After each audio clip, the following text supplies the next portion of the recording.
Hello everyone, welcome back to Remind, knowledge-sharing channel self-development through good books. This week, I want to share with you an incredibly valuable book.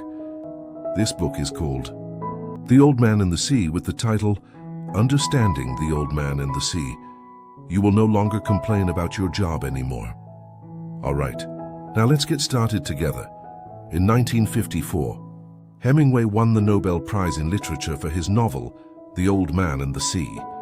The story of this novel is very simple. An old man goes out to sea to fish, and after 3 days and nights of arduous struggle, he catches a giant marlin. But on the morning of the third day, when he spears the fish to death, ties it to the side of his boat and heads back, a school of sharks smells the blood and attacks. He bravely fights to the end, hurling harpoons and driving them away. But in the end, when he returns to shore and looks back at his marlin, all that's left is a bare white skeleton, because the sharks have stripped away all the flesh. For the old man, fishing is his job and his sole means of livelihood. Perhaps he couldn't do this job well, but he still had to persevere to the end to survive. Someone once said that when you give your all to your career but keep facing failures, you should read The Old Man and the Sea. After reading this classic work, you won't easily complain about your own job anymore. Hitting rock bottom, a state that everyone must go through on the uphill road of life. Santiago, an old gaunt fisherman, makes his living by catching fish. For 84 consecutive days, he caught nothing and was considered the unluckiest old man in the fishing village. The young fishermen often mocked him.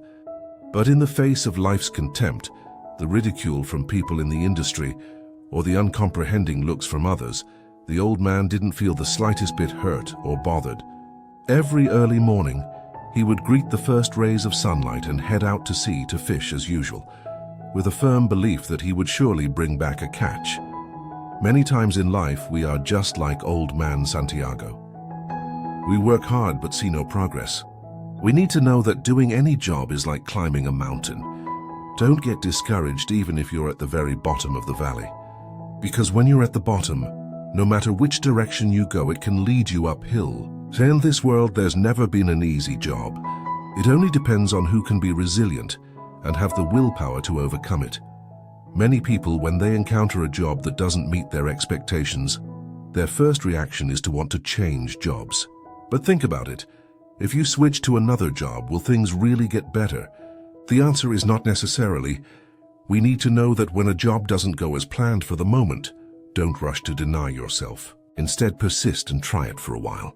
Those days when you put in a lot of effort, but reap no results, just call them the days you're tilling the soil and nurturing the seeds. Stay persistent, do well what's within your reach, and give your all in the present moment, and eventually, time will give you a beautiful outcome. Success may come late. After 84 consecutive days with no catch at all, old man Santiago finally hooked a big fish on the 85th day. He probed, reached out to pull the line, and felt a tremendous force. With his years of fishing experience, he knew for sure it was a big fish. But due to the vast difference in strength, the old man not only couldn't pull the big fish into the boat, but was also dragged forward by it for a day and a half. The old man wanted to subdue the big fish, but couldn't do anything. His hands began to bleed. He had to transfer the line's force to his left shoulder and kneel on the boat's deck. The corner of his eye was injured. His left hand cramped and the back of his hand started oozing blood. Tortured and covered in wounds by the big fish, the old man knelt on the boat's deck, enduring hardships unyieldingly. Isn't this the image of him resiliently waiting for a delayed result, a success that arrives late? I see that the old man's fishing process is like a portrait of real life. When we work, you stay up all night to write a plan, and when you present it to the leader, you get criticized for not preparing it thoroughly enough. You've negotiated with a client for a long time and are about to succeed, but in the end, the client chooses someone else to sign the contract. You work diligently every day, thinking you'll be rewarded accordingly, but the results don't meet your expectations. I know of a young writer named Liu Song. After graduating from university, he worked at a television station. But there, no matter how hard he tried, he wasn't recognized. Some leaders thought he wasn't suited for the media industry at all. He was even mocked by many, with doubts about his abilities, suggesting he got in through connections. Faced with countless doubts, criticisms, and denials, Liu Song felt deeply wronged and cried countless times. Years later, looking back at his career, he suddenly realized that it was precisely this period at the television station that made him grow the fastest. None of us like strict leaders or picky clients, but they are the ones who force us to learn a lot. I've been inspired by a saying like this: if you have a strict leader who demands a lot and makes things difficult for you, forcing you to grow, cherish that person. If a leader scolds you once, it might be a bad thing. But if they scold you often, it could be a good thing. The people who make your work difficult are often the benefactors in your life. They are the ones forcing you to develop, to step out of your comfort zone, and to achieve self-improvement. Every job always has its difficulties. Those difficulties may come from objective factors, from others, or from the demands of the job itself. But no matter how difficult, the process of doing that job is itself a wait for a successful outcome, a temporarily delayed result, or a success that arrives later than expected. Whether it's a result temporarily delayed or a success coming later than hoped, your task is to keep giving your best effort and continue. Not every effort yields results.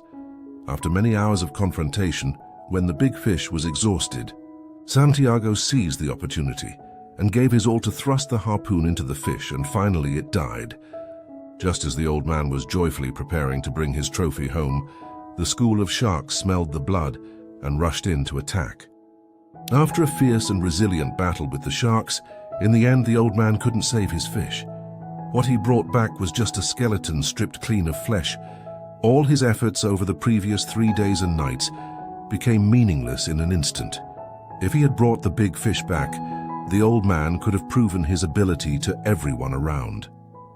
But ironically, this time he still returned empty-handed and had to accept the mockery of others. We're often accustomed to thinking that what we put in should be proportional to what we get. But there's always a truth. Hard work doesn't always get rewarded.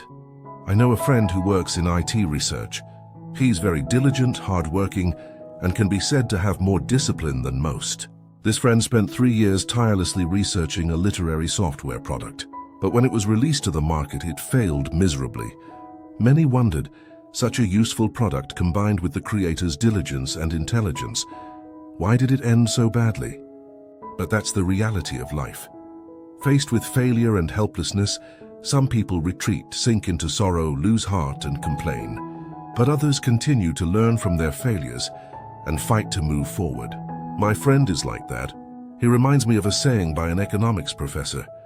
As humans, every time we succeed, our intelligence decreases a bit. Every time we fail, our intelligence increases a bit. We shouldn't fear making mistakes in our work, but we should fear making the same mistake twice. People must learn to walk and also how to fall. Only after falling can we learn to walk more steadily. A truly strong person isn't one who never fails, but one who can learn from their own failures. Life is always full of difficulties and uncertainties. As we walk the path of life, there will always be many hardships waiting ahead. When facing hardships, please don't choose the easy way out by giving up. Hold on to the unyielding fighting spirit, like old man Santiago, and overcome every obstacle.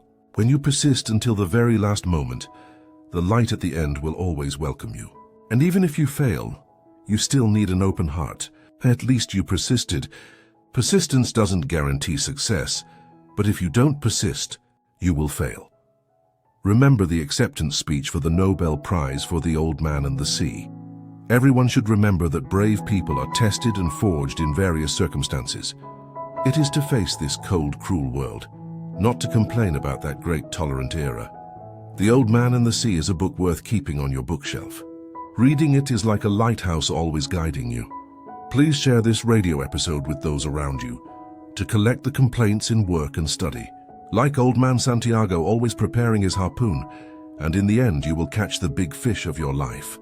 Thank you sincerely for listening. See you in the next videos.